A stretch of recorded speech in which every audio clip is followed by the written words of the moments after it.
Hey, herzlich willkommen hier, Tag 5 von unserer Bibellesewoche. Ja. Wir hoffen, ihr habt gut geschlafen. Es ist der letzte Tag schon wieder, es geht so schnell. Und ein Stück weit, vielleicht ist das heißeste Thema, denn es geht darum, Ja. hey, Versuchung.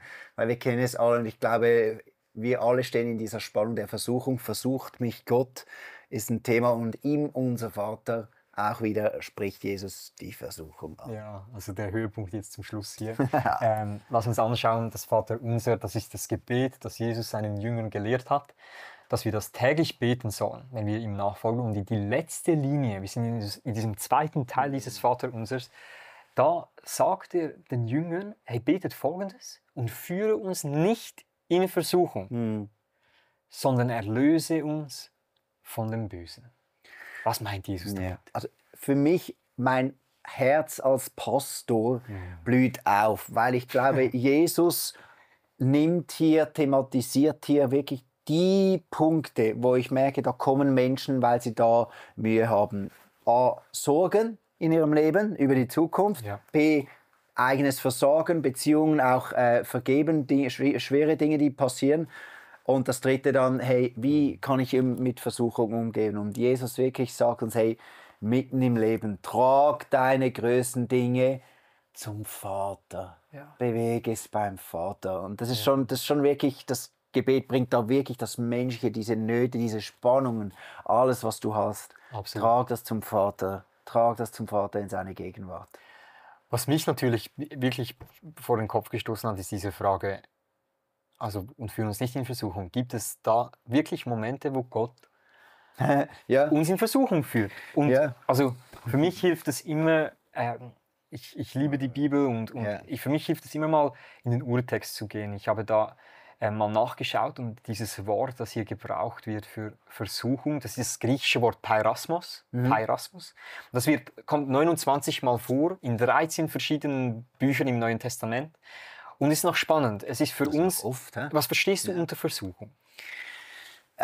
Ist natürlich auch der Klassiker, da ist Süßes im Laden und ich habe Lust darauf, soll ich es kaufen oder nicht? Diese süße Versuchung und dann kaufe ich es, esse ich und dann nachher bereue ich es, dass ich so viel Süßes gegessen habe. Ja. Das ist Versuchung. Das ist Versuchung. Und das ist sicher ein Teil dieses Wortes, aber es hat noch ein größeres Bedeutungsspektrum. Nämlich, es wird auch sehr oft gebraucht als eine Prüfung, eine göttliche Bewährungsprobe. Also nicht nur eine Verleitung zur Sünde oder eine Verführung zur Sünde, sondern als ein Moment der göttlichen Prüfung. Und das ist noch wichtig, weil in der Bibel haben wir dann andere Stellen, wo es ganz klar sagt, dass Gott versucht nie Ja, genau. einen Menschen und will nie einen Menschen zur Sünde verleiten, zum Beispiel wie die Schlange im Garten. Genau, also im Jakobus, ich habe es vorher gerade offen gehabt, kommt das auch so. Und da sagt Gott versucht niemanden, sondern es ist deine eigene Begierde, Zum die dich Beispiel. versucht. Oder der Teufel. Oder der Teufel bei Jesus. Bei Jesus. Genau. Und das ist ganz wichtig, dass wir das verstehen. Also dieses Wort, das wird verschieden gebraucht im Neuen Testament und immer anhand des Kontextes kann man erschließen, ist es jetzt eine Verleitung zur Sünde oder ist es ein Moment der göttlichen Bewährungsprobe? Weil auch hier wieder, das ganze Alte Testament ist voller dieser göttlichen Bewährungsprobe. Ich habe hier 2 Beispiele. Nummer 1, zum Beispiel haben wir Menschen, die sich gegenseitig testen. Zum Beispiel Josef testet seine Brüder, die ihn in die Sklaverei verkauft haben, als er sie wieder trifft und schaut, mit diesem Test, haben sie sich verändert. Oder zum Beispiel Gott testet Abraham mit seinem Sohn Isaac im Genesis 1. Mose Kapitel 22 und testet ihn. Ja. Oder manchmal lässt Gott auch zu, dass Menschen in der Bibel getestet oder geprüft werden. Zum Beispiel Adam und Eva, da stellt er diesen Baum der Erkenntnis von Gut und Böse in die Mitte des Gartens und er sagt, esst nicht von diesem Baum. Ja. Und es ist ein Test von Gott, wo er zulässt, dass sie zwar versucht werden, aber er ist nicht der dann sie versucht. Aber den Raum zu schaffen, wo eine Spannung trotzdem herrscht, das ist irgendwie immer noch göttlich. Also Gott tut das auch, den Raum auf, dass auch Fehler passieren können. Warum tut er das? Und auch hier, da möchte ich noch eine Geschichte uns mit hineinnehmen. Im Deuteronomium, das ist das 5. Buch Mose, wir müssen das so verstehen, Gott bringt sein Volk Israel, das ist das Volk von Jesus, bringt er aus der Sklaverei in Ägypten und er bringt sie in die Wildnis, in die Wüste. Und da werden sie Gott untreu, obwohl sie einen Bund mit ihm geschlossen haben. Was dann passiert ist, dass sie 40 Jahre lang als Strafe müssen sie in dieser Wüste bleiben, bis diese ganze Generation, die Gott untreu wurde, gestorben ist. Und jetzt, was im 5. Buch Mose passiert ist, ist eine neue Generation ist so herangewachsen und Moses wiederholt das gesamte Gesetz nochmal zu dieser neuen Generation, die jetzt in das versprochene Land hineingehen soll. Und was er zu ihnen sagt, ist unglaublich bedeutsam. Und zwar sagt er ihnen, und du sollst dich erinnern an den ganzen, also du Israel, sollst dich an den ganzen Weg erinnern, der dich der Herr, dein Gott, 40 Jahre lang jetzt geführt hat in der Wüste, um dich demütig zu machen und jetzt, Achtung, und zu erproben und um zu erkennen, wie du gesinnt bist, ob du seine Gebote halten wirst oder nicht. Er machte dich demütig und ließ dich hungern und speiste dich dann mit was? Spannend, oder? Manna, über das haben wir auch schon geredet, dass du und deine Vorfahren nicht gekannt hast, um dir zu zeigen, dass der Mensch nicht allein vom Brot lebt, sondern von allem, was auf dem Befehl des Herrn entstanden ist, lebt der Mensch. Und jetzt hier haben wir eine Verbindung, das ist ganz wichtig, zwischen dem Manna, dem täglichen Brot und der Probe. Also Manna wird in der Bibel als ein Test Gottes bezeichnet. Warum? Weil er sieht mit diesem Manna, dass sie jeden Tag nur für den Tag sammeln sollen, sieht er genau, welcher Mensch vertraut ihm und sammelt nur für den Tag. Welcher sammelt mehr und vertraut ihm nicht, dass er am nächsten Tag ihn versorgen wird. Also spannend, ist ein Test. Gott testet. Warum testet er den Menschen? Ich glaube, das spreche ich für dich, für mich und vielleicht auch für dich, wenn du jetzt online zuschaust. Momente der Versuchung offenbaren deinen Charakter. Sie zeigen, was wirklich in deinem Herzen steckt oder was du wirklich denkst oder was du wirklich glaubst. Ein Test zeigt, was in deinem Herzen ist. Er macht es sichtbar. Und ich glaube, durch diese Tests, Gott will nicht, dass du failst, er will nicht dich irgendwie, er ist nicht da oben und schaut, passiert jetzt da, was machst du jetzt, du wirst sicher wieder Fan, sondern er will dir eine Möglichkeit geben, zu wachsen und ihm ähnlicher zu werden. Und ich glaube darum, ich würde diese Linie anders formulieren, als jetzt hier steht, weil ich finde sie ein bisschen Wie würdest du es formulieren? Ich würde es so formulieren. Ich glaube, ich würde sagen, Gott, bitte leite mich heute nicht in einen göttlichen Test, weil die sind hart, die testen meinen Charakter. Göttliche Tests sind immer nicht nice Orte zu sein. Wirklich nicht, wenn wir das anschauen. Wenn Gott deinen Charakter testet und wenn Gott dich testet, das ist meistens nicht so angenehm und nicht in der Komfortzone. Ich würde Gott fragen, bitte limitiere die Tests vom heutigen Tag, aber wenn du mich testest, dann gib mir die Kraft zu widerstehen und erlöse mich von dem Bösen. Also zeig mir einen Ausweg. Ja, also hier in der Neues Leben ist es auch noch interessant, ist ähnlich eigentlich, was du meinst. Lass nicht zu, dass wir der Versuchung nachgehen. Was ich eben liebe an diesem Ort, an diesem Satz, ist die ganze Demut, die mit diesem Satz verbunden ist.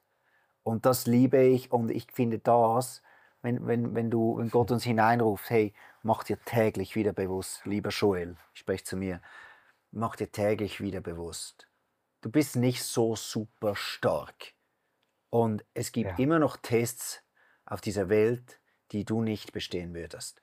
Und darum brauchst du meine Führung in dem drin. Weil wenn du denkst, du kannst alleine laufen und du wirst heilig leben können, ohne dass ich dich führe, einen Weg, den du auch bestehen kannst, dann überschätzt du dich. Und das finde ich,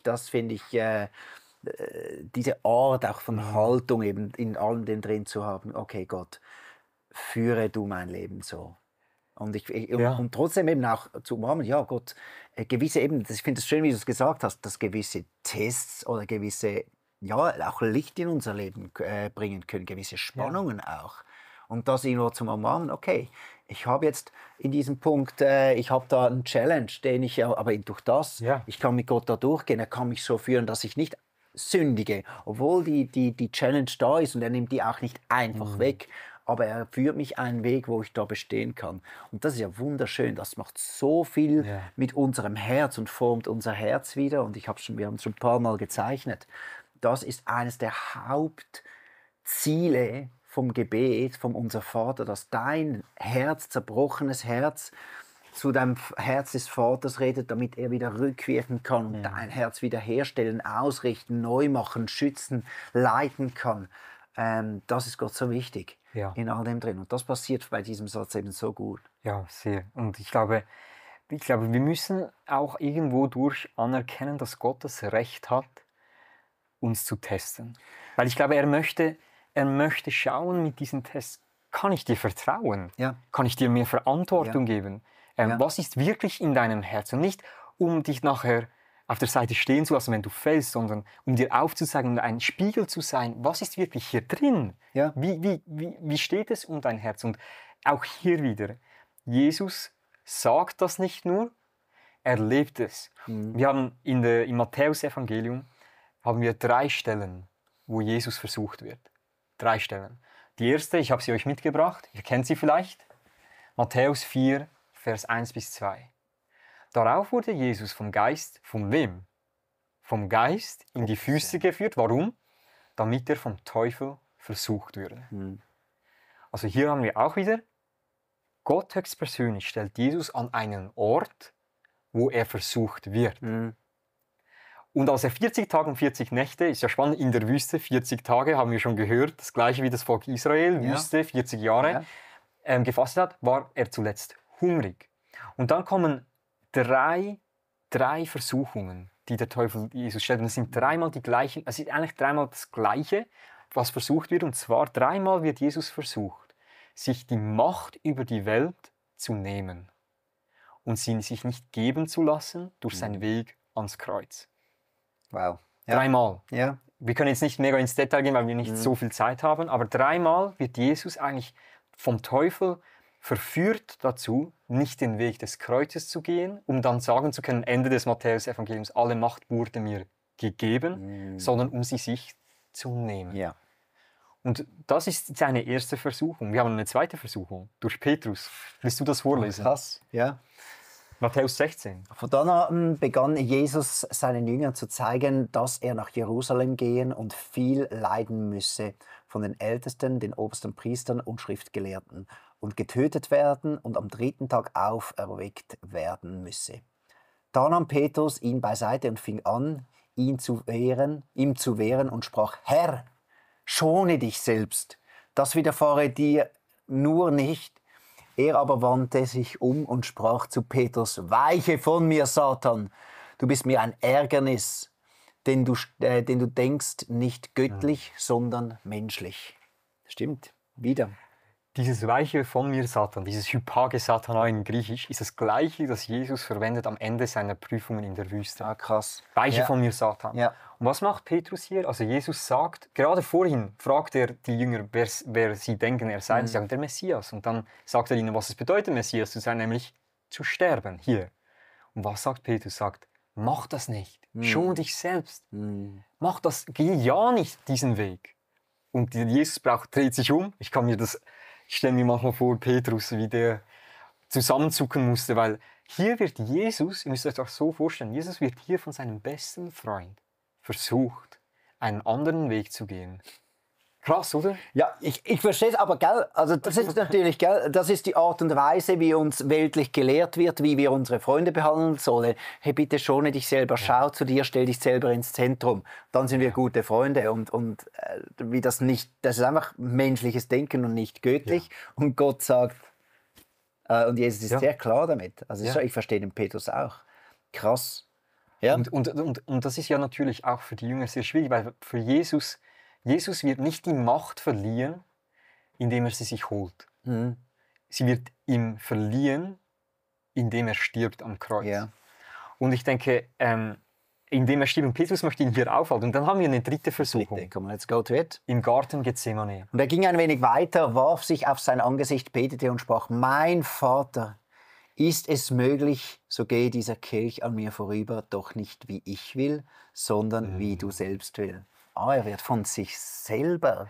Das ist natürlich ein bisschen die Frage, aber ich glaube, was wir hier sehen, dieses Gebet betet er 3-mal.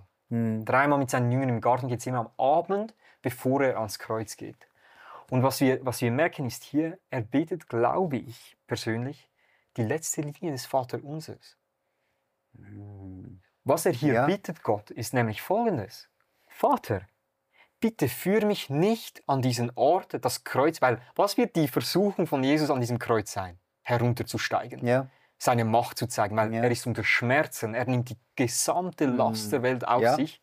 Und er sagt, Vater, bitte, bitte, diese Charakterprüfung, diesen Test, bitte verschone mich davon, limitiere diesen.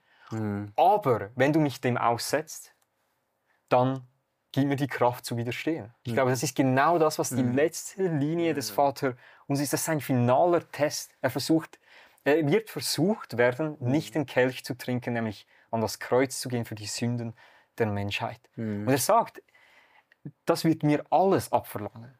Diese Charakterprüfung das wird mein Leben kosten. Bitte stell mich nicht an diesen Ort, aber wenn du es für nötig haltest, dann wie du willst und nicht wie ich. Ja. Gib mir die Kraft zu widerstehen und den Weg zu gehen. Ist doch wunderschön. Ja, mega. Ich finde das so ein krasses Vorbild eben auch. Und auch das zu umarmen und in dem drin, gerade wenn es um Versuchung geht. Denn wir sind schon so, wir hätten alle auch als Christen am liebsten unser Leben einfach, damit wir auf keinen Fall irgendwo fehlen können und uns auch wieder als gute Christen darstellen können.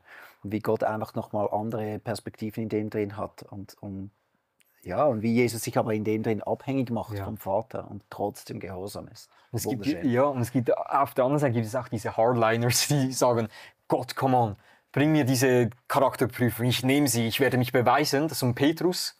Und ich glaube, wenn Jesus höchstpersönlich sagt, Gott, bitte limitiere diese Charakterprüfung. Ja. Jesus. Es ist die Demut von Jesus in dem drin. Ja.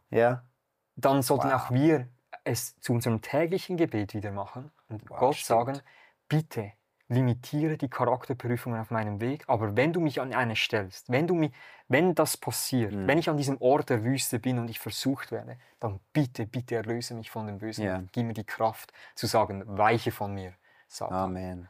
Ich glaube, das ist wirklich, also wichtig, das zu verstehen, Gott versucht nicht dich und will dich nicht verleiten zur Sünde. Oder bloßstellen. Aber er wird dich an Orte stellen, wo dein Charakter getestet wird, geprüft wird, sodass du wachsen kannst und in das Ebenbild Jesu verändert werden kannst. Amen.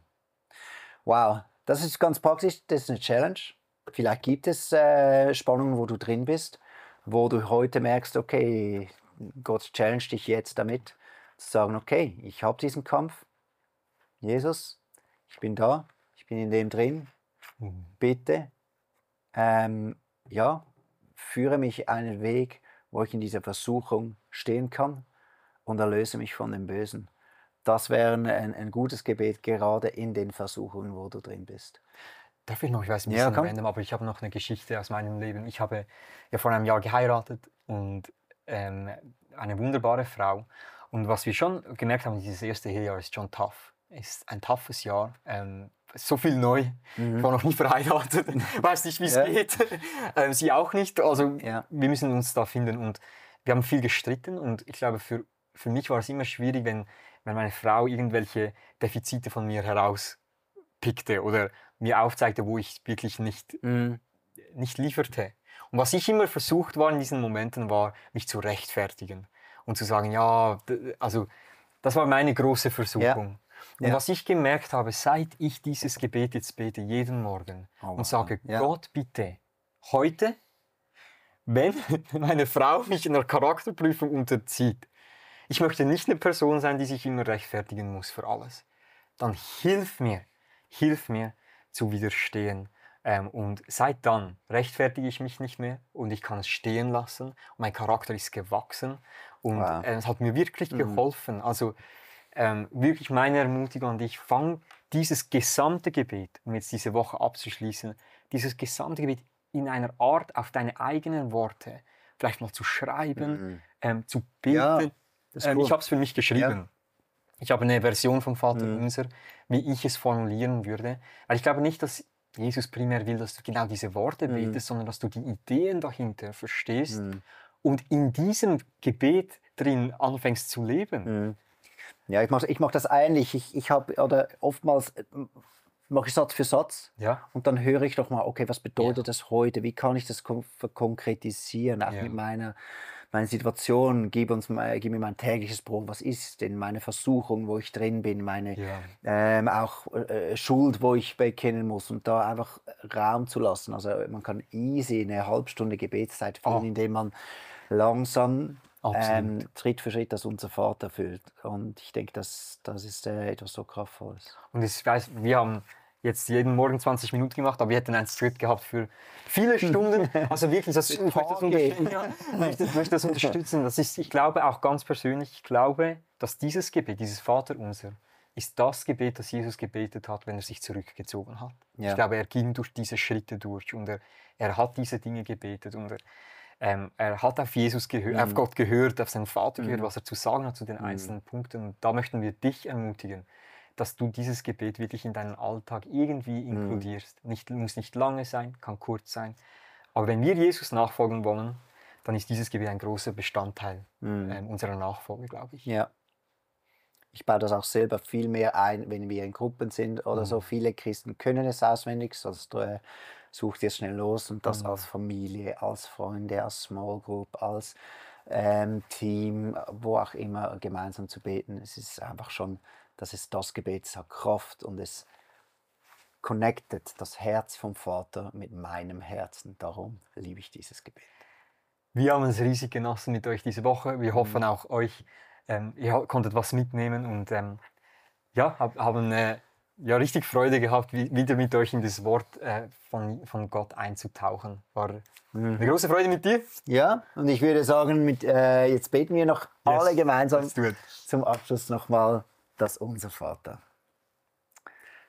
Unser Vater im Himmel, geheiligt werde dein Name, dein Reich komme, dein Wille geschehe, wie im Himmel, so auf Erden.